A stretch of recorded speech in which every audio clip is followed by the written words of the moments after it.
BJP మళ్ళీ సెంట్రల్లో వచ్చే అవకాశం ఉందా? ఇది జరగనని సంఘటన. బండి సంజయ్ అంశం మీద ఏం చెప్తారు? భారతీయ జనతా పార్టీకి సంబంధం లేదు. నిన్న మొన్న రమణమూర్తి మీద ఒక దాడి జరిగింది, దాని మీద మీ అభిప్రాయం ఏంటి? కాషాయం వేసుకున్న ప్రతి ఒక్కడు నిజాయితీపరుడు కాదు. ప్రస్తుతం ఉన్న రాజకీయాలు ఎట్లా నడుస్తుంది? అధికారం రాకముందు కేటీఆర్ ఎక్కడి నుంచి వచ్చిండు? డైరెక్ట్ ఉద్యమాలకు వచ్చేసి ఆయన ఉద్యమం చేసిండా? తెలంగాణలో బీజేపీ పరిస్థితి ఎట్లా ఉంది అనుకుంటావు? రేవంత్ రెడ్డి రోజు ఢిల్లీకి పోతున్నా, నాకు ఇది కావాలి అది కావాలని అడుగుతుండు కదా. ఎందుకు అడుగుతుండు? మరి చేసుకో, నువ్వే, నీకు అధికారం ఇచ్చింది కదా. తెలంగాణ ప్రజలు 8 మంది ఎంపీలను ఇచ్చారు. ఈ 8 మంది ఎంపీలు తెలంగాణకి ఏం చేసిరంటే ఏం చెప్తారు? కాంగ్రెస్ పార్టీకి నాయకుడే లేడు కాబట్టి రేవంత్ రెడ్డి వచ్చి నాయకుడు అయినా. అంత ముందు నుంచి పార్టీ నడిపిన వాళ్ళు నాయకులు కదా.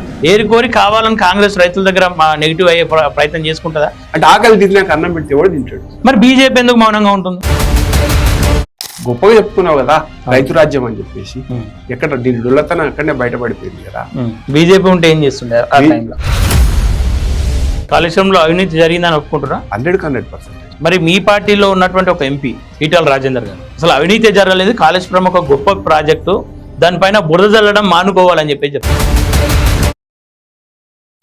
నమస్తే, welcome to plus TV Telangana. తెలంగాణలో బీజేపీ రాజకీయాలపైన అలాగే ప్రస్తుతం ఉన్న రాజకీయాలపైన మాట్లాడి తెలుసుకుందాం. మనతో పాటు బీజేపీ నాయకులు కాసం వెంకటేశ్వర్లు గారు ఉన్నారు. అన్న నమస్తే. నమస్తే అన్న, చెప్పండి అన్న, తెలంగాణ రాష్ట్రంలో ముందుగా అంటే బీజేపీ గురించి పక్కన పెడితే ప్రస్తుతం ఉన్న రాజకీయాలు ఎట్లా నడుస్తాం? ప్రస్తుతం ఉన్నటువంటి రాజకీయాలు అయితే తెలంగాణని అన్యాయం చేసే పరిస్థితి వైపు వెళ్తా ఉన్నాయి. తెలంగాణకు న్యాయం జరిగేటటువంటి పరిస్థితులను అయితే తెలంగాణ రాజకీయాలు లేవు. కేవలం అధికారం కోసం మేము పదవులు పంచుకోవడం, మేమే రాజకీయం చేయాలి, మా మా మా రాజకీయాలే నడవాలనేది ఉన్నది తప్ప సమగ్రమైనటువంటి తెలంగాణ పైన ఒక కార్యాచరణ కానీ, ప్రజల యొక్క ఆలోచనకు అనుగుణంగా కానీ, ప్రజలను ఏ రకంగా అభివృద్ధి చేయాలనేటువంటి ఆలోచనతోటి తెలంగాణ రాజకీయాలు నడుస్తలేవు. కేవలం స్వార్థపరమైనటువంటి రాజకీయాలు నడుస్తున్నాయి. తెలంగాణని అప్రతిష్ట పాలు చేసేటువంటి రాజకీయాలు నడుస్తున్నాయి. తెలంగాణని అప్పుల పాలు చేసేటువంటి రాజకీయాలు నడుస్తూ ఉన్నాయి. మరి తెలంగాణలో బీజేపీ పరిస్థితి ఎట్లా ఉంది అనుకుంటా ఉన్నారు? తెలంగాణలో బీజేపీ పరిస్థితి మంచిగా ఉన్నది, బాగానే ఉంది. బాగుంది. ఎట్లా చెప్పగలుగుతారు? మాకున్నటువంటి దాంట్లో సంస్థాగతంగా పార్టీని మేము విస్తృతం చేసినాం. 36,000 పోలింగ్ బూత్లు ఉంటే 36,000 పోలింగ్ బూత్లలో సుమారుగా 32,000 పోలింగ్ బూత్ కమిటీలు వేసుకున్నాం. ఓకే. ఎక్కడ ఉన్నటువంటి మాకు సంస్థాగతంగా 944 మండలాలు ఉంటే అన్నిట్లో కూడా కమిటీలు వేసుకోగలిగినాం. ప్రతి ఊర్లో మాకు కార్యకర్త ఉన్నాడు. ప్రతి చోట భారతీయ జనతా పార్టీ విజిబిలిటీ కనబడతా ఉంది. కాబట్టి మా భారతీయ జనతా పార్టీ సంస్థాంగంగా విస్తృతమైనటువంటి దాంట్లో ఉన్నాం. కానీ బీజేపీలో ఒక నానుడు ఉందన్న, కార్యకర్తలు బలంగానే ఉన్నారు, ఉత్సాహంతో పనిచేస్తా ఉన్నారు, కానీ నాయకుల్లోనే లోపం ఉంది అని చెప్పేసి అంటా ఉన్నారు. నాయకులలో లోపాలు ఉంటాయి, మంచి ఉంటాయి, చెడు ఉంటాయి. నాయకులు ఏ నాయకుడికైనా మంచి ఉంటుంది, చెడు ఉంటుంది. కానీ మాకు కొంతమంది చేస్తున్నటువంటి కావలసుకొని చేసేటువంటి ప్రయత్నం బీఆర్ఎస్ కాంగ్రెస్ ఏంటంటే వాళ్ళకి నాయకత్వం ఏది అంటున్నారు. నాయకత్వం అనేది మీరు చెప్పితేనో నిలబెడితేనో వచ్చేది కాదు. సహజంగా అవసరానికి అనుగుణంగా నాయకత్వం ఉంటుంది. ఆ నాయకత్వం భారతీయ జనతా పార్టీలో ఉన్నది. ఎందుకంటే 35% ఓట్లేసి 8 మంది పార్లమెంట్లో సభ్యులను గెలిపించినప్పుడు వాళ్ళందరూ నాయకులు కాదా మాకు? ఈ పార్టీని ముందలకి నడుపుతాం కోసం ప్రజలందరూ ఆలోచన చేసి 3 ఎమ్మెల్సీలు గెలిపించారు. 3 ఎమ్మెల్సీలు నాయకులు కదా మాకు. అదే రకంగా ఎమ్మెల్యేలు 8 మందిని గెలిపించారు, వాళ్ళు నాయకులు కదా. పార్టీలో ఉన్నటువంటి వాళ్ళు అనేక ఉద్యమాలు చేస్తూ ఉన్నారు, అనేక సంవత్సరాలుగా పనిచేస్తూ ఉన్నారు. అనేక మంది నాయకులు నేషనల్ ఎగ్జిక్యూటివ్ మెంబర్స్ ఉన్నారు, నేషనల్ ఆఫీస్ బేరర్స్ ఉన్నారు, 2 కేంద్ర మంత్రులు ఉన్నారు. ఇంతమంది నాయకులు ఉన్నారు. నాయకులు లేరు అనేటువంటిది ఏదైతే ఇది ప్రచారం. అధికారంకు రాకముందుకు రేవంత్ రెడ్డి నాయకుడు అంటుండగా, అధికారం రాకముందుకు హరీష్ రావు నాయకుడా?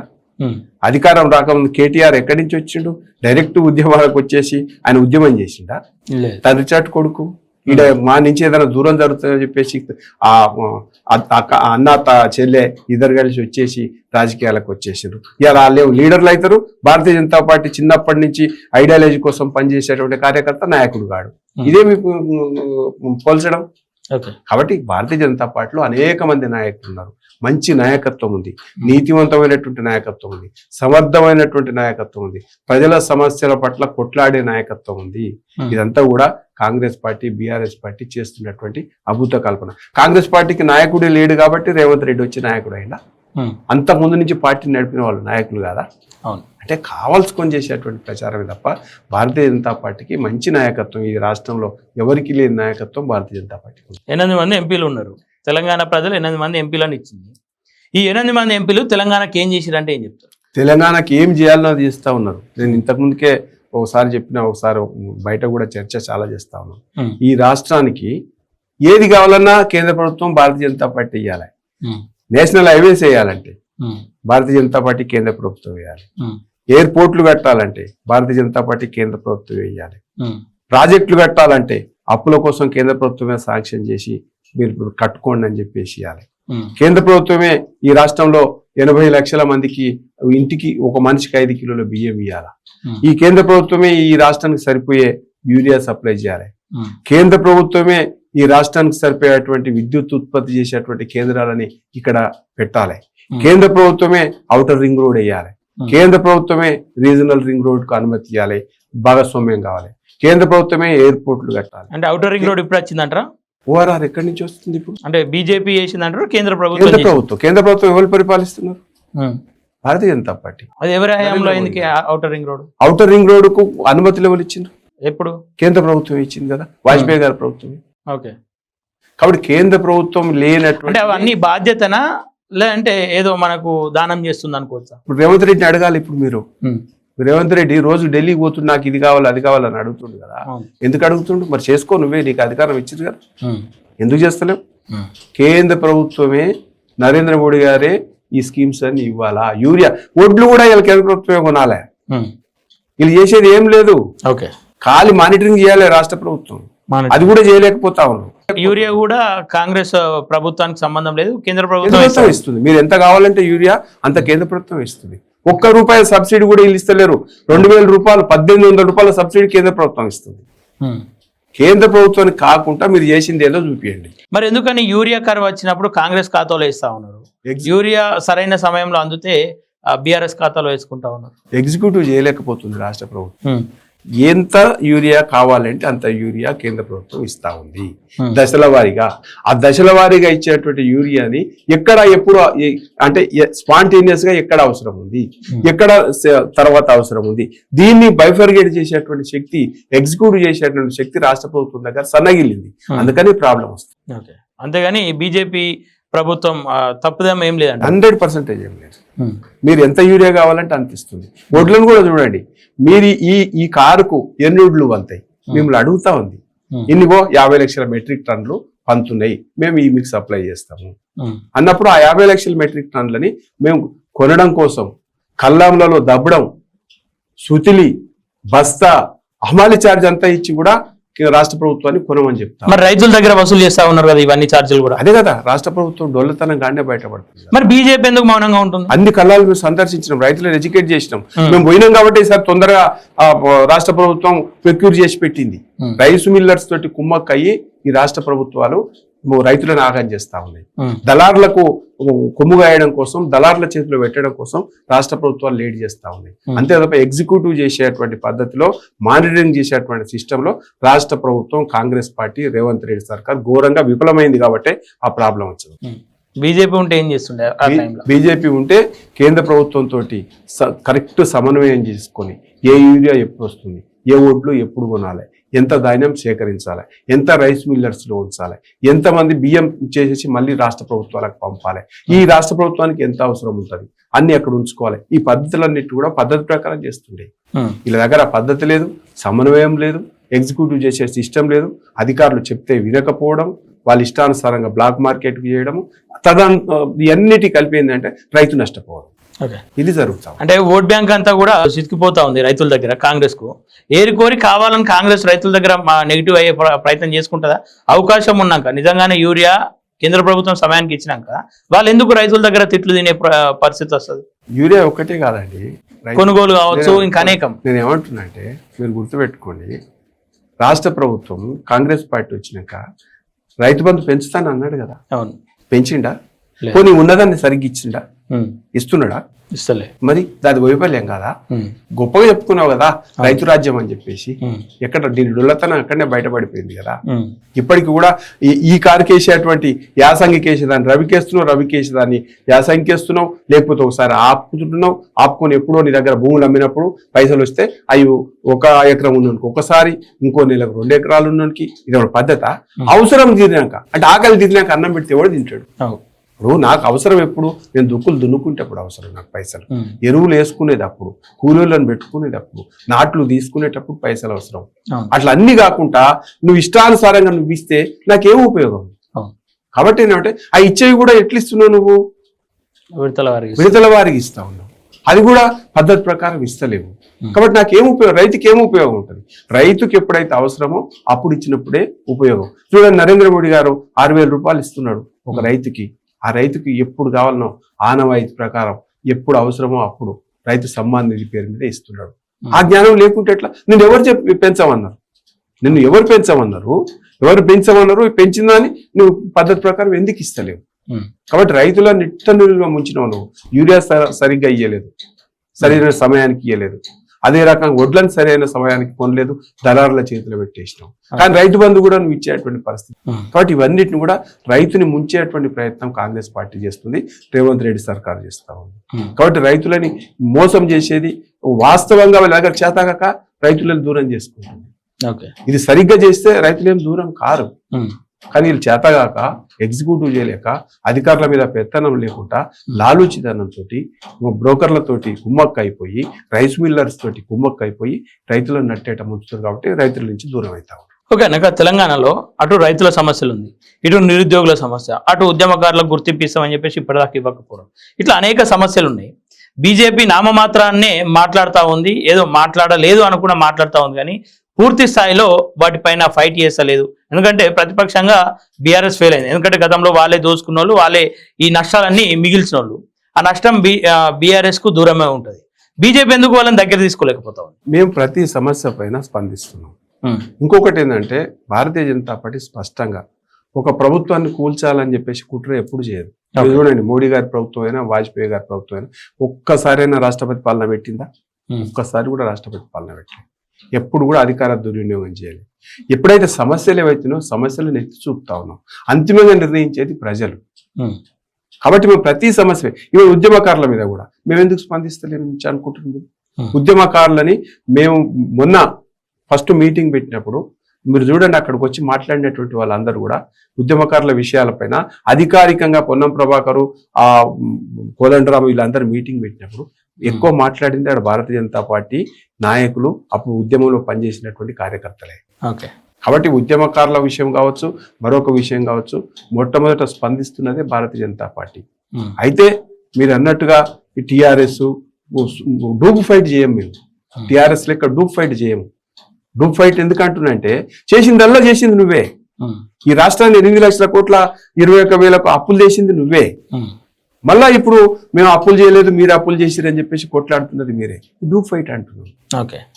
కాళేశ్వరానికి మొత్తం 38,000 కోట్ల నుంచి 1,00,000 కోట్ల పైకి తీసుకొని పోయి ఒక పిల్లర్లను మొత్తం కూడా ఎక్కడికక్కడ కొలగొట్టి, ఈ డిజైన్ అంతా నేను చేసిన, నేనే ఇంజనీర్ని, నేనే శిల్పిని అని చెప్పేసి జియోగ్రఫికల్ ఛానల్లో మొత్తం వేపించుకొని ఇవాళ అది కూల్తలేదు, అది మంచిగా ఉంది, ఎవడో కూలగొట్టిండు అని చెప్పేసి డూప్ ఫైట్ చేస్తలేము. మేము డూప్ ఫైట్ చేయాలి. కాళేశ్వరంలో అవినీతి జరిగిందని ఒప్పుకుంటారా? 100% మరి మీ పార్టీలో ఉన్నటువంటి ఒక ఎంపీ ఈటల రాజేందర్ గారు, అసలు అవినీతి జరగలేదు, కాళేశ్వరం ఒక గొప్ప ప్రాజెక్టు, దానిపైన బురద జల్లడం మానుకోవాలని చెప్పి చెప్తాను. నేను పార్టీ అభిప్రాయంగా చెప్తున్నాను. ఆయన వ్యక్తిగతమైన అభిప్రాయం చెప్తే రాజేందర్ గారు నేనేం చేయలేను.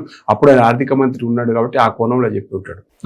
ఇప్పుడు ఉన్నటువంటి భారతీయ జనతా పార్టీకి ఆయన కూడా 2-3 సార్లు వివరణ కూడా ఇచ్చిండు. నేను అధికారంలో ఉన్నా కాబట్టి అప్పుడున్నటువంటి యాంగిల్లో నేను మాట్లాడుతున్నానని చెప్పిండు.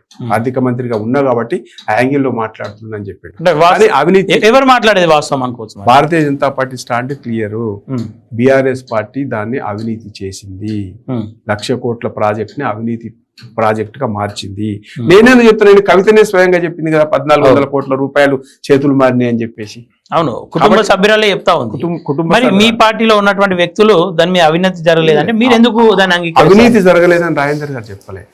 ఆ ప్రాజెక్ట్ ని ఏమన్నా డిజైన్ మార్చుకొని ఇప్పుడు ఉన్నటువంటి మరమ్మతులు చేసుకుంటే రైతులకు అన్యాయం జరగదు కదా అనేటువంటి యాంగిల్లో మాట్లాడండి. ఓకే, అంతే తప్ప అవినీతి జరగలేదు, అక్కడ అంత మంచిగా జరిగి ఉన్నదని చెప్పేసి రాజేందర్ గారు చెప్పలేదు. అది ఉపయోగించుకుంటే బాగుంటదేమో, రైతులని ఇబ్బంది పెట్టొద్దు, అది తప్పు జరిగితే తప్పు జరిగింది దాన్ని సరి చేయొచ్చు కదా అని అంటున్నాడు ఆయన.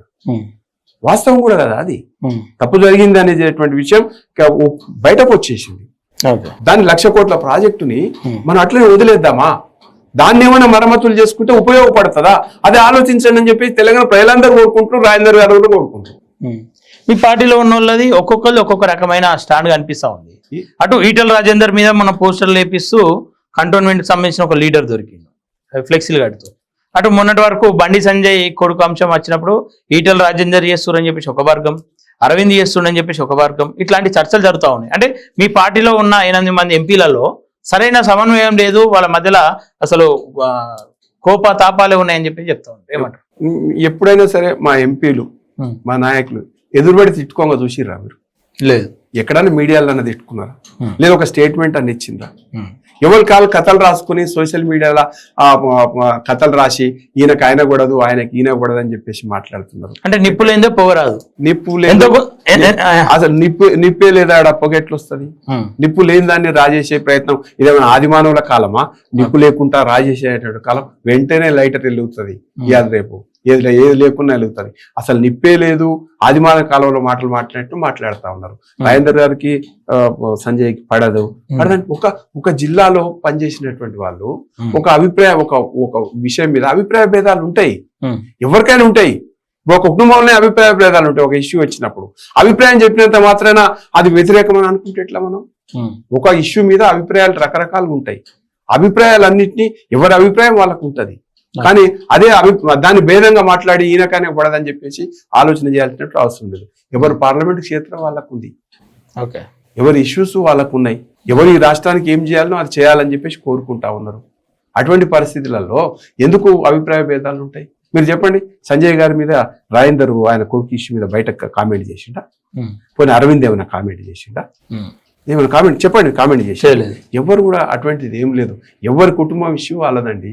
ఆ కుటుంబంలో ఏదో అన్వాంటెడ్ ఇష్యూ జరిగింది, ఆ జరిగిందని దాన్ని కొంత కావాల్సుకొని ప్రచారం చేసిండ్రు, కొంత ఇది జరిగింది. అంత మాత్రాన ఈయన చేసిండు ఆయన చేసిండు ఇదంతా ఎక్కడైనా ఒక స్పెక్యులేషన్ తప్ప అది నిజం కాదనేటువంటిది స్పష్టం. బండి సంజయ్ అంశం మీద ఏం చెప్తారు? ఒకప్పుడు బీజేపీని అగ్రస్థాయికి తీసుకెళ్ళిండు, మళ్ళీ అదే విధంగా కిందికి పడిపోయింది బీజేపీ. గతంలో దాదాపుగా జిహెచ్ఎంసీ ఎన్నికల్లో బీజేపీ బలం చూపించింది, మరి ఎందుకని చెప్పేసి ఎమ్మెల్యే ఎన్నికల్లో చూపించలేకపోయింది? అంటే అప్పుడు ఉన్నటువంటి పరిస్థితులలో కాంగ్రెస్ పార్టీని నమ్మిండ్రు. మేము పోరాటాలు చేసినాము, మా పోరాటాలు కాంగ్రెస్ పార్టీకి రేవంత్ రెడ్డికి ఉపయోగపడ్డాయి. మేము జైలుకు పోయినాము, మేము దెబ్బలు తిన్నాము, మేము కొట్లాడినాము, అన్ని రకాలుగా దానికి నాయకత్వం సంజయ్ వహించిండు, అన్ని జరిగినాయి. కొన్ని పరిస్థితులలో కాంగ్రెస్ పార్టీ బలంగా ఉందని తెలంగాణ ప్రజలు కేసీఆర్ని ఎట్లయినా ఓడగొట్టాలనుకున్నారు. సంస్థాగతంగా వీళ్ళంతా బలంగా లేరు. వీళ్ళకి ఓట్లు వేస్తే ఒకవేళ ఓటు జీలిపోయి మళ్ళీ బీఆర్ఎస్ గెలుస్తుందేమో, కాబట్టి కాంగ్రెస్ పార్టీ నాయకత్వం కొంచెం బలంగా కనిపిస్తా ఉంది అని చెప్పేసి ఒక అపోహతోటి వాళ్ళకి ఓటు వేసారు. ఇప్పుడు తెలుస్తా ఉంది మేము తుంటను తీసేసి ముద్దుని మేడకేసుకున్నాం నాయన అని చెప్పేసి. కాబట్టి రెండు పార్టీలు ఇవాళ నమ్మే పరిస్థితి ఇవాళ కనపడతలేదు. బీజేపీ మళ్ళీ సెంట్రల్ లో వచ్చే అవకాశం ఉందా? 100% వస్తుంది. డౌట్ ఎందుకు, అనుమానం ఎందుకు? ఇంతకంటే మంచి ప్రభుత్వం. వ్యతిరేకత దారుణమైన వ్యతిరేకత కనిపిస్తా ఉంది. అటు కాక్రోచ్ జనతా పార్టీ అని చెప్పేసి, ఇటు చూసుకుంటే మొన్న రామాలయంలో అయోధ్యలో జరిగినటువంటి ఒక దొంగతనం కావచ్చు, ఇవన్నీ కూడా దేవుణ్ణి అడ్డం పెట్టుకుని రాజకీయం చేస్తా ఉన్నారు, వీళ్ళ రంగు బయట పడబోతా ఉంది అని చెప్పేసి అనుకుంటా ఉన్నారు. ఏమంటారు? ఇవన్నీ ఇష్యూస్ అన్ని కథలు. కొంతమంది ఏంటంటే సోకాళ్ళు మేధావులు యాంటీ భారతీయ జనతా పార్టీ, యాంటీ హిందుత్వ, యాంటీ భారతీయత, ఈ విద్రోహ శక్తులు ఏవైతున్నాయో ఇవన్నీ రాసేటువంటి కథలు ఇవన్నిటిని. ఎందుకు చెప్తున్నానంటే ఇవన్నీ ఆరోపణలు వచ్చిన తర్వాత వెస్ట్ బెంగాల్ గెలిచినాం, ఈ అన్ని ఆరోపణలు వచ్చినప్పుడు మహారాష్ట్ర గెలిచినాం, ఈ అన్ని ఆరోపణలు వచ్చినప్పుడు హర్యానా గెలిచినాం, ఇవన్నీ ఆరోపణలు వచ్చినప్పుడు బీహార్ గెలిచినాం. ఎక్కడ కూడా భారతీయ జనతా పార్టీ విజయం ఎక్కడ కూడా ఆగుతలేదు. ప్రజలు నమ్ముతలేరు వీళ్ళు చెప్పేటువంటి మాటలు, ఇవన్నీ అబద్ధాలు అనేటువంటిది ప్రజలకు స్పష్టంగా కనపడతా ఉంది. రామాలయం దొంగతనం మీద ఏమంటారు? రామాలయ దొంగతనం మేము స్పష్టంగా చెప్పినాం, ఇది జరగనని సంఘటన. కాబట్టే యోగి గారు అక్కడ స్పష్టంగా ఎమ్మటే సిట్ వేసిండు. ఆ కమిటీలో కొంతమందిని పక్కకు పెట్టేసిండ్రు. ఆ కమిటీకి సంబంధించినటువంటి ఎవరైతే అన్యాయం చేసిండ్రో వాళ్ళందరినీ కూడా లోపటేసేసి అరెస్ట్ చేసి లోపటేసిండ్రు. ఇంకా సిట్ విచారణ జరుగుతూ ఉంది. అంతిమంగా దాన్ని రక్షించాలి, ఇటువంటి ఇంకోసారి జరగకుండా చేయాలనేటువంటిది యోగి ప్రభుత్వం చేస్తూ ఉంది. ఇంకోటి ఏంటంటే రామాలయ కమిటీకి భారతీయ జనతా పార్టీకి సంబంధం లేదండి. రామాలయం ట్రస్ట్ అది ఇండిపెండెంట్ సంస్థ. అది భారతీయ జనతా పార్టీ కానీ రాష్ట్ర ప్రభుత్వానికి సంబంధం లేదు. అది స్పష్టంగా మనం ఫస్ట్ గ్రహించుకుంటే మరి ఎన్నికల్లో ఎందుకని చెప్పేసి రామాలయాన్ని చూపించుకొని ఓట్లు అడుగుతా ఉన్నారు. రామాలయం ఈ దేశానికి ఆత్మ, ఈ దేశం యొక్క ఆత్మ రామాలయం. కాబట్టి రామాలయం కట్టాలని చెప్పేసి ఉద్యమం చేసినాం. అంత మాత్రాన మేము కమిటీలు ఉండాలని మేము ఉద్యమం చేయలే. భారతీయ జనతా పార్టీ కమిటీకి ఏం సంబంధం లేదు. అది సాధుసంతులు వాళ్ళు నిర్ణయం చేసుకుంటారు, వాళ్ళు అది చేసుకుంటారు అనేది వాళ్ళు చేసుకుంటారు. భారతీయ జనతా పార్టీ కమిటీ నిర్ణయించలేదు. భారతీయ జనతా పార్టీకి మోడీ గారికి కానీ ఈ కమిటీ తోటి సంబంధం లేదు. కాబట్టి మేము స్పష్టంగా చెప్తున్నాం ఏంటంటే అవినీతి అనేది మన జరగడం ఏదైతుందో ఇది చాలా దుర్మార్గము. ఇటువంటిది ఇంకోసారి జరగొద్దు. అవినీతికి పాల్పడ్డ వాళ్ళని ఏం చేయబోదు, అందరినీ చట్ట ప్రకారం చర్య తీసుకుంటారు. ఆల్రెడీ జైల్లో పెట్టిండ్రు. మిగతా వాళ్ళు ఎంత పెద్దోళ్ళైనా వదిలిపెట్టామని చెప్పేసి యోగి గారు స్పష్టంగా చెప్పిండ్రు. చట్టాల మీద నమ్మకం ఉందా బీజేపీకి? 100%. మేము పరిపాలిస్తున్నది చట్ట ప్రకారం. మేము నమ్మేది న్యాయస్థానాన్ని, మేము నమ్మేది చట్టాన్ని, మేము నమ్మేది రాజ్యాంగాన్ని. రాజ్యాంగం ప్రకారం ఏది చేయాలో అది చేస్తాం. చట్టాల మీద నమ్మకంతో ఉన్నప్పుడు మావోయిస్టులను అంతం చేస్తామని చెప్పేసి ఒక శబ్ద పన్నీరు, చంపేస్తామని చెప్పేసి డైరెక్ట్ స్టేట్మెంట్ ఇచ్చారు. అంటే దేనికోసం ఆ స్టేట్మెంట్ ఇవ్వాల్సి వచ్చింది? లొంగిపోండి అని చెప్పేసి ఏ ప్రభుత్వం అయినా లొంగిపోండి అని చెప్పి చెప్తుంది. ఎదురుపడ్డప్పుడు మావోయిస్టులు ఎదురుపడ్డప్పుడు మోకాల కింద కాల్చాలని చెప్పేసి చట్టం చెప్తా ఉంది. మరి ఎందుకని చెప్పేసి వాళ్ళ గుండెల్లోకి తూటాలు పేలుతా ఉన్నాయి. ఇప్పుడు డైరెక్ట్ చంపేస్తామని స్టేట్మెంట్. బేసిక్ గా భారతీయ జనతా పార్టీ రాజ్యాంగాన్ని నమ్ముకుంటది, ప్రజాస్వామ్యాన్ని నమ్ముతుంది, ఓటు హక్కును నమ్ముతుంది. ఓటు ద్వారానే ప్రజల ఆలోచనకు అనుగుణంగా ఓటేస్తే ఓటు గెలిచి పరిపాలన చేయాలనుకుంటుంది. కానీ ఓటు అవసరం లేదు, బుల్లెట్ ద్వారానే రాజ్యాధికారం వస్తుందని చెప్పినవా, అది మన రాజ్యాంగ వ్యతిరేకం, మన డెమోక్రసీకి వ్యతిరేకం. కాబట్టే మేము మొదటి నుంచి భారతీయ జనతా పార్టీ ఫుల్ స్టాండ్ తోటి ఈ దేశాన్ని విచ్ఛిన్నం చేయాలని చెప్పేసి నక్సలైట్లు ఈ దేశానికి అవసరం లేదు, లొంగిపోండి అని చెప్పేసి అనేక సార్లు అప్పీల్ చేసింది రాష్ట్ర ప్రభుత్వాలు. ఎక్కడ కూడా వాళ్ళు లొంగిపోలేదు. హింసకు భారతీయ జనతా పార్టీ వ్యతిరేకం, నరమేధానికి భారతీయ జనతా పార్టీ వ్యతిరేకం. ఇవాళ సమాంతర ప్రభుత్వాన్ని ఛత్తీస్గఢ్లో నడిపించింది నక్సలైట్లు. ఆ సమాంతర ప్రభుత్వంలో వాళ్ళకి రేషన్ కార్డు అంటే తెలియదు, వాళ్ళకి ఎర్ర బస్సు తెలియదు, వాళ్ళకు రోడ్డు తెలియదు, వాళ్ళకు వచ్చే సంక్షేమ పథకాలు ఏవైతున్నాయో బియ్యం కూడా వాళ్ళు తీసుకోవద్దు. ఈ రకంగా అక్కడ ఉన్నటువంటి ప్రజలు, అమాయక గిరిజనులు ఎంతో నష్టపోయినారు. అటువంటి వాళ్ళని మేము విముక్తి చేసినాం, నరమేధాన్ని ఆపినాం. మా ప్రభుత్వం స్పష్టంగా చెప్పింది, లొంగిపోతే లొంగిపోండి అని అనేక సార్లు చెప్పినాం. మేము లొంగిపోకపోతే మాకున్నటువంటిది ఒకటే ఒక మార్గం, ఎరాడికేషన్, తీసేయడమే నక్సలైట్లని. కాబట్టి ఏరేసినాం.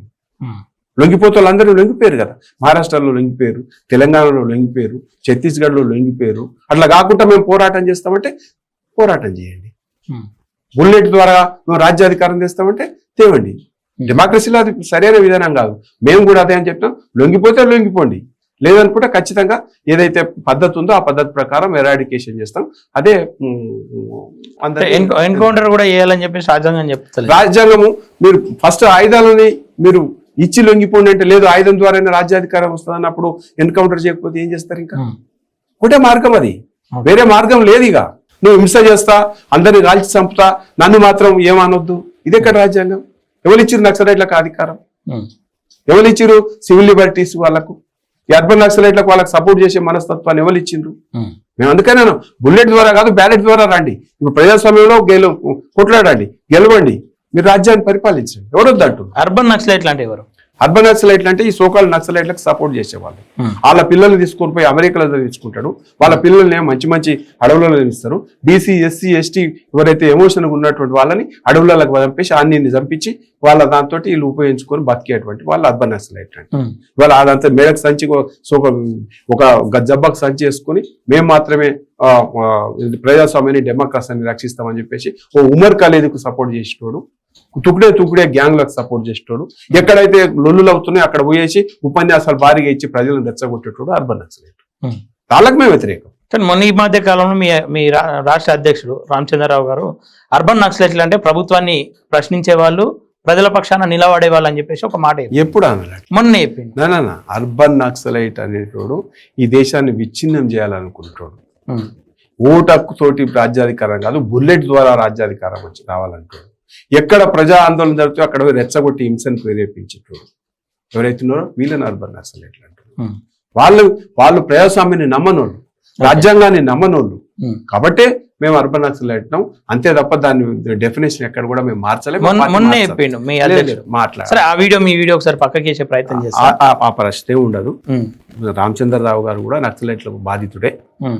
ఆయన మీద కూడా చాలా సార్లు పోస్టర్లు వేసి ఖబర్దార్ హెచ్చరించిన వాడే. ఉస్మానియా యూనివర్సిటీ విద్యార్థి నాయకుడే. కాబట్టి అటువంటి ప్రశ్నే ఉండదు. మేము అందరం వాళ్ళతోటి ఎదురొడ్డి పోరాటం చేసిన వాళ్ళం నక్సలైట్లకు వ్యతిరేకంగా.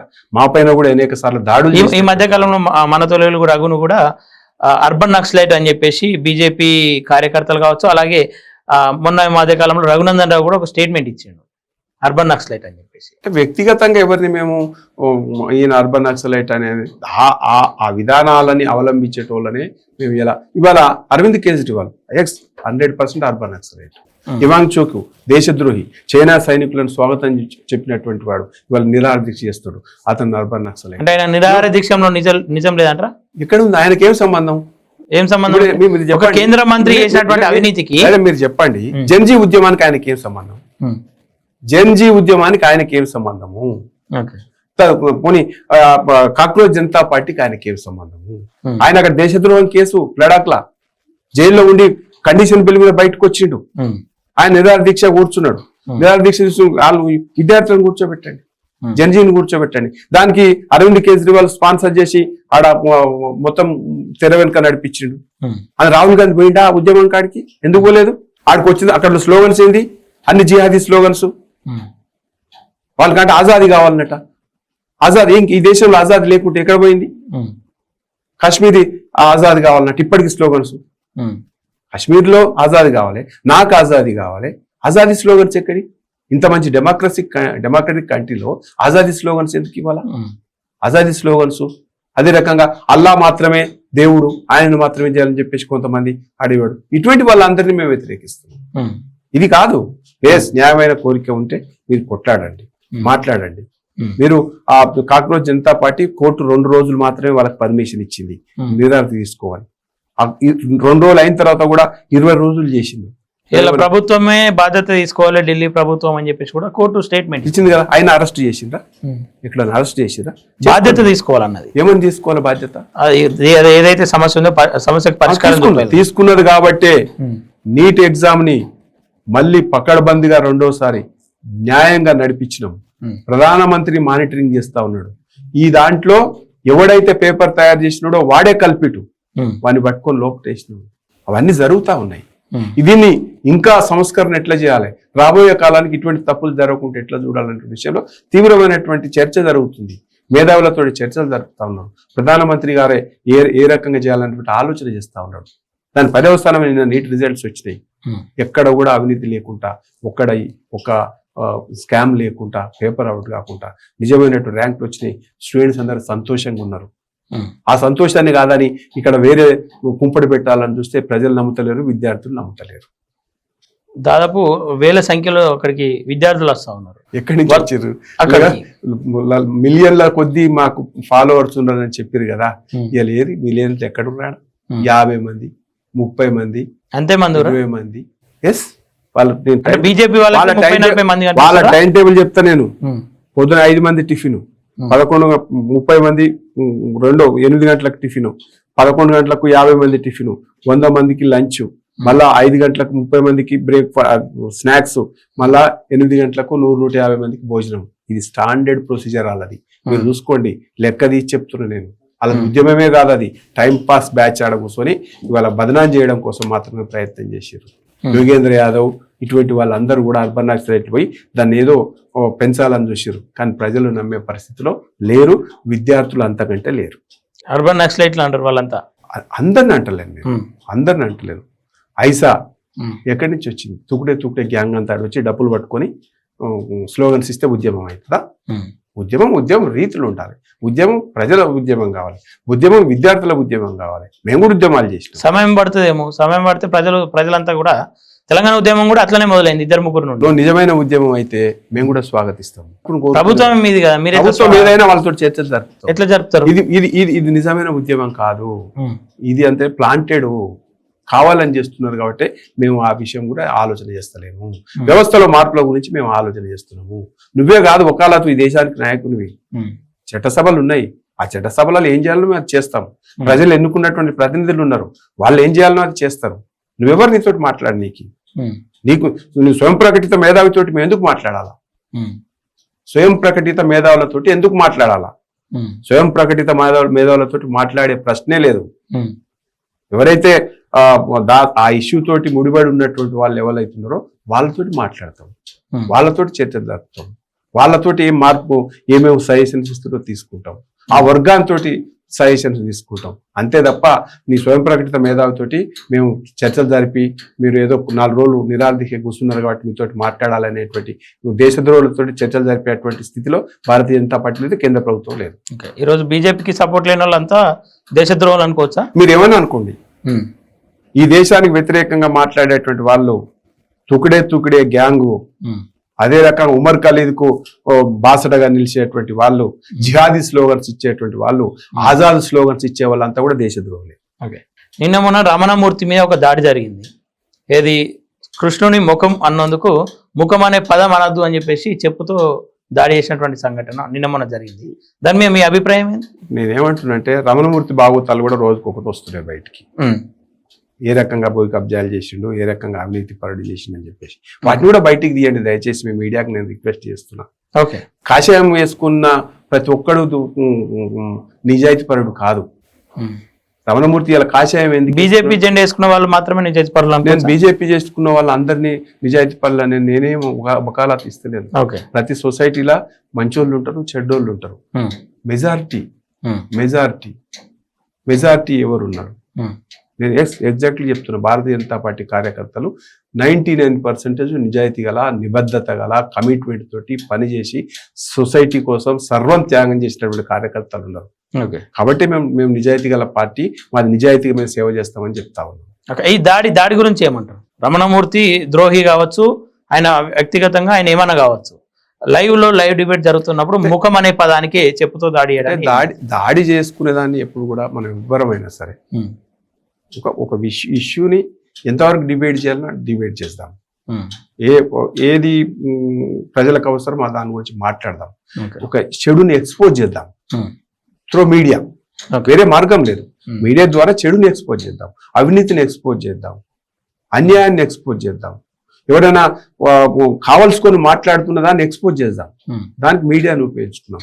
కానీ కొట్లాడుకోవడం మీడియా ముందలేదైతే ఇది ఫ్యాషన్ అయిపోయింది. ఇది మంచిది కాదు, ఎవరు చేసినా ఇది మంచిది కాదు. ఓకే, చివరిగా ఈరోజు నిరుద్యోగుల పక్షాన బీఆర్ఎస్ సభ నిర్వహిస్తా ఉంది. ముఖ్య అతిథిగా కేటీఆర్ పోతా ఉన్నాడు. ఎట్లా ఉందన్న కేటీఆర్ దానికి ఆ సభ నిర్వహించడం? ఇప్పుడు దొంగ అన్నట్టుంది కేటీఆర్ సభ నిర్వహించడం. కేటీఆర్ సభ నిర్వహించడం ఏందండి? చేసిందంతా వాళ్ళే కదా. 10 సంవత్సరాలు పరిపాలించింది కదా. 10 సంవత్సరాలు పరిపాలించి నిరుద్యోగులకు నువ్వు చేసింది ఏంది? ఎక్కడ అశోక్ నగర్ లో ఉండే నిరుద్యోగులు అశోక్ నగర్ లోనే పాపం ఇబ్బంది పడుతున్నారు. దిల్సుఖ్ నగర్ లో ఉండే నిరుద్యోగులు దిల్సుఖ్ నగర్ లో ఇబ్బంది పడుతున్నారు. యూనివర్సిటీలన్నీ కూడా నిరుద్యోగ కేంద్రాలుగా మారిపోయినాయి.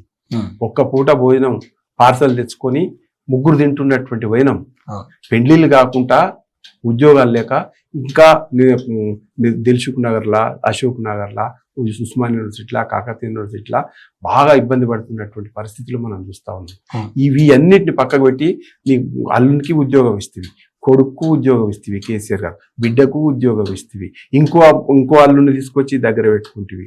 ఇట్లా ఈ రకంగా నీ కుటుంబాలందరికీ ఉద్యోగాలు ఇస్తుంది. కానీ నీ కోసం, తెలంగాణ కోసం, నేను ముఖ్యమంత్రిని చేయడం కోసం ప్రాణత్యాగాలు చేసి కొట్లాడినటువంటి యూనివర్సిటీ విద్యార్థులందరినీ, నిరుద్యోగులందరినీ మర్చిపోతివి. ఇది న్యాయం కాదు కదా. అది కాకముందుకే ఇవాళ మళ్ళా నువ్వు కొట్లాడుతుందంటే ఎవరు నమ్ముతారు? ఎందుకు నమ్ముతారు? ఎట్లా నమ్ముతారు? నువ్వు చేసిన మోసం ఇంకా ఇంకా ఇంకా బయటకు వస్తుంది కదా. మొత్తం బయటకు రాలే, ఇంకా వస్తుంది కదా. వస్తున్న సమయంలో నువ్వేదో మేకవన్న పులి లెక్క నేను ఎంత చేస్తా అంటే 10 సంవత్సరాలు చేసింది అనుభవించింది కదా. నువ్వేడికన్నా ఊరికి పోతే కూడా నువ్వు అరెస్టులు చేయించిన వారి నిరుద్యోగులని అవును. అదంతా మర్చిపోతారా? ఇవాళ నువ్వు మొత్తం ఒకటేసారి నిన్ను మారిపోయినా అని చెప్పేసి పులితోలుగా తీసేసి మేకలెక్క వస్తే నమ్ముతారా? పులితోలుగా సంతాపం తెలిపినట్టు ఉంది ఇదంతా. చంపినోడే సంతాపం. వాళ్ళనే మళ్ళీ మళ్ళీ నమ్ముతున్నటువంటి నిరుద్యోగులకు మీరేం చెప్పాల్సి? నిరుద్యోగులకైతే మేము ఒకటి స్పష్టంగా చెప్తున్నాం, నిరుద్యోగులు మోసపోవద్దు, ఉద్యమాలు మీ సొంతంగా చేయండి. మీ వైపు నిజాయితీ కల ఉన్నటువంటి యువకులని, యూత్ లీడర్స్ని మీరు ప్రోత్సహించండి. మీరు లీడర్లు కండి. కానీ ఒక జెండా కిందనో మోసం చేసిన వాళ్ళ కిందనో పోయేసి మళ్ళీ బాధపడకండి. చేసిన తప్పునే మళ్ళీ ఒకసారి చేయకండి. కాంగ్రెస్ పార్టీ ఇంతవరకు నోటిఫికేషన్ లేకుండా, వాళ్ళు జాబ్ కావాలంటే లేకుండా వాళ్ళు మోసం చేసేసిండ్రు. అశోక్ నగర్ లో రాహుల్ గాంధీ ముఖాళ్ళ మీద కూర్చొని వాళ్ళతో మాట్లాడినాం, ముఖాళ్ళ మీద కూర్చొని మాట్లాడినాం. కానీ ఇలా మర్చిపోయి ఇలా నీ ఇష్టానుసారంగా సేమ్ కేసీఆర్ ఎట్లయితే పోలీసు వలయాన్ని పెట్టుకొని ఊర్లలో పోయినో రేవంత్ రెడ్డి కూడా ఇలా ఊర్లో కార్యక్రమం పోతా ఉన్నాడు, అరెస్టులు చేసిపోతా ఉన్నాడు. కాబట్టి ఆ ప్రభుత్వానికి ఈ ప్రభుత్వానికి తేడా ఏం లేదు. నిరుద్యోగులని ఇద్దరు కూడా నిట్ట నిలువున ముంచినటువంటి వాళ్ళే. 2,25,000 ఉద్యోగాలు ఒకటేసారి జాబ్ క్యాలెండర్ ఇచ్చి కేసీఆర్ వేస్తానన్నాడు, 6 నెలల పూర్తి చేస్తానన్నాడు. తెలంగాణ వచ్చినాక ఆయన 10 సంవత్సరాలు పరిపాలించుకొని ఆయన జోలే నింపుకొని వెళ్ళిపోయాడు. ఈయన కూడా జాబ్ క్యాలెండర్ వేసి ఖాళీలతో యుక్తంగా ఒక కమిషన్ వేసి నింపుతామని చెప్పేసి ఈయన కూడా 2.5 సంవత్సరాలలో చేసింది ఏం లేదు. ఆయన వేసిన నోటిఫికేషన్లు మిగిలిపోయినట్టుని ఈయన వేసేటువంటి పరిస్థితి చేస్తా ఉన్నాడు. దొందే నిరుద్యోగులను 2 పార్టీలు నిట్ట నిల్వ ముంచినాయి. మళ్ళీ వాళ్ళ ఉద్యమాల పేరు మీద రెచ్చగొట్టేటువంటి ప్రయత్నం చేస్తా ఉన్నారు. దయచేసి రెచ్చగొట్టి కేసులు పెట్టుకోకండి, ఆత్మహత్యలు చేసుకోకండి. రెచ్చగొడితే మీ కుటుంబాలను నాశనం చేసుకోకండి, ప్రజాస్వామ్యబద్ధంగా కొట్లాడండి, మేము కూడా మద్దతు ఇస్తాము. అంతే తప్ప ఎమోషన్స్కి పోయి మీ ప్రాణాలతోటి చెలగాట వాడుకోకండి, కేసులలో ఇరుక్కోకండి అని మాత్రం నేను విజ్ఞప్తి చేస్తాను. ఓకే, చివరిగానా బీజేపీ స్టాండ్ ఎట్లా ఉండబోతా ఉంది తెలంగాణ పరిస్థితుల పైన? ప్రస్తుతం బీఆర్ఎస్ ఒకసారి చూసిర్రు, కాంగ్రెస్ను చూసిర్రు, మళ్ళీ బీజేపీని చూడమంటారా లేదంటే మళ్ళీ బీఆర్ఎస్ వైపే కనిపిస్తూ ఉంది? అలాగే టీఆర్ఎస్ అని చెప్పేసి, టీఆర్పీ అని చెప్పేసి కొత్తగా 2 పార్టీలు వచ్చినాయి, ఇంకా 2 పార్టీలు రాబోతా ఉన్నాయని చెప్పేసి అంటూ ఉన్నాం. ఎట్లా ఉండబోతా ఉంది తెలంగాణ? ఇప్పుడు తెలంగాణలో ముఖ చిత్రం మారబోతుంది. ఇవాళ మీరు చూడండి, రాజకీయ పరిస్థితి కానీ రాష్ట్రం యొక్క పరిస్థితి కానీ, రాష్ట్రంలో కాంగ్రెస్ బీఆర్ఎస్ పార్టీ 8,20,21,000 కోట్ల అప్పులు తీసుకొచ్చింది అనేది రాష్ట్ర ప్రభుత్వం చెప్తుంది. కాంగ్రెస్ పార్టీ కాంగ్రెస్ పార్టీ మీద బీఆర్ఎస్ ఏం చెప్తా ఉన్నది, మీరు వచ్చి 2.5 ఏళ్ళు కాలేదు 3 లక్షల కోట్ల అప్పు తీసుకొచ్చిరని చెప్పేసి వీళ్ళు లెక్కలతో చెప్తా ఉన్నారు. ఈ 2 వాస్తవాలే కదా. కాబట్టి ఈ 2 కూడా అప్పులు చేసి రాష్ట్రాన్ని దోసుకునేటువంటి పార్టీలే అని ప్రజలు నమ్ముతా ఉన్నారు. కాబట్టి ప్రత్యామ్నాయం ప్రజలు చూస్తూ ఉన్నారు. రెండో విషయం, ఇవాళ తెలంగాణలో రోడ్డు వేయాలంటే భారతీయ జనతా పార్టీ, నేషనల్ హైవేస్ వేయాలంటే, ఒడ్లు కొనాలంటే భారతీయ జనతా పార్టీ, ఆ RRR కట్టాలంటే భారతీయ జనతా పార్టీ అంటే కేంద్ర ప్రభుత్వమే, ఆ తర్వాత మెట్రో స్టేషన్ 2వ ఫేజ్ రావాలంటే కేంద్ర ప్రభుత్వమే, రైల్వేస్ వేయాలంటే కేంద్ర ప్రభుత్వమే, ఎయిర్పోర్ట్లు కావాలంటే కేంద్ర ప్రభుత్వమే, యూరియా రావాలంటే కేంద్ర ప్రభుత్వమే, ఏ దానికైనా కేంద్ర ప్రభుత్వమే కదా. ఇంకా మీరు ఎందుకు చెప్పండి? మేము అందుకనే చెప్తాను, తెలంగాణ ప్రజలు ఆలోచన చేస్తా ఉన్నారు. అన్ని కేంద్ర ప్రభుత్వం ఇచ్చిన తర్వాత భారతీయ జనతా పార్టీ ఇచ్చినాక ఈ లోటపీస్ వీళ్ళు ఎందుకు? వాళ్ళకి అధికారం ఇస్తే సరిపోతుంది, ఇంకా బాగా చేస్తారు కదా మోడీ గారి నాయకత్వం అని చెప్పేసి ప్రజలు మాట్లాడుతున్నారు, ఆలోచన చేస్తా ఉన్నారు. కాబట్టి మాకు 8 ఎంపీలు ఇచ్చిండ్రు, 35% ఓట్లు ఇచ్చిండ్రు, 2 ఎమ్మెల్సీలు అత్యధిక మెజార్టీ తోటి గెలిపించిండ్రు. అంటే ప్రజలు మా వైపు మల్లుతా ఉన్నారు. దానికి అనుగుణంగా మేము ప్రజలకు దగ్గరికి వెళ్ళడానికి ప్రయత్నం చేస్తా ఉన్నాము, ఆ కార్యాచరణను రూపొందిస్తా ఉన్నాము. మేము చేసినటువంటి మంచిని చెప్పదలుచుకున్నాము. మేము రాబోయే కాలంలో ఈ రాష్ట్రాన్ని అప్పుల నుంచి ఎట్లా బయట పెడతామో మేము ప్రణాళిక ప్రకారం ప్రజలకు చెప్పదలుచుకున్నాము. కాబట్టి మాకు కేంద్ర ప్రభుత్వము, కేంద్ర నాయకత్వం, మోడీ గారి నాయకత్వం, కింద బహుళ నాయకత్వం ఉన్నది. ఈ నాయకత్వంతో మేము రాబోయే కాలంలో ఖచ్చితంగా ఈ 2 బీఆర్ఎస్ కాంగ్రెస్ పార్టీ నైజం మొత్తం బయట తెలిసిపోయింది. కాబట్టి ఆల్టర్నేట్గా మేము మాత్రమే ఉన్నాము. ప్రత్యామ్నాయంగా ప్రజలు మమ్మల్ని విశ్వసిస్తారు. రాబోయే కాలంలో తెలంగాణలో అధికారంలోకి ఖచ్చితంగా తీసుకొస్తారు. ఈ తెలంగాణ మేము అభివృద్ధి చేస్తాం. నమ్మకం ఉందా? 100% ఓకేనా, థ్యాంక్ యూ అన్న, థ్యాంక్ యూ సో మచ్. ఏదైతే నిరుద్యోగులు కూడా ఒకటి గమనించాలి, ఈ రోజు సభలు పెడతా ఉన్నారు. గతంలో నిరుద్యోగులను మోసం చేసిన పార్టీ మళ్ళా సభల పేరిట ఆమెకు దగ్గర అయ్యే ప్రయత్నం చేస్తూ ఉంది. వాస్తవాలను సమాజానికి చూపించిన మీరే మళ్ళా వాళ్ళ వలలో పడతా ఉన్నారు. కాబట్టి జాగ్రత్తగా ఉండాలని చెప్పేసి మనస్ఫూర్తిగా కోరుకుంటా ఉన్నాం. ఏదేమైనప్పటికీ బీజేపీ ఖచ్చితంగా అధికారంలోకి వస్తుందని చెప్పేసి అయితే వాళ్ళు చెప్తా ఉన్నారు. సరే, అనేక మంది కార్యకర్తలు నిస్వార్థంగా అయితే పోరాటం చేస్తూ ఉన్నారు. మరి నాయకులు వాళ్ళ కష్టానికి ఫలితాన్ని దక్కియబోతా ఉన్నారా లేదా అనేది ముందు ముందు వేచి చూడాల్సిన అవసరం అయితేనే ఉంది. చూస్తున్నాను ప్లస్ తెలంగాణ. Thank you.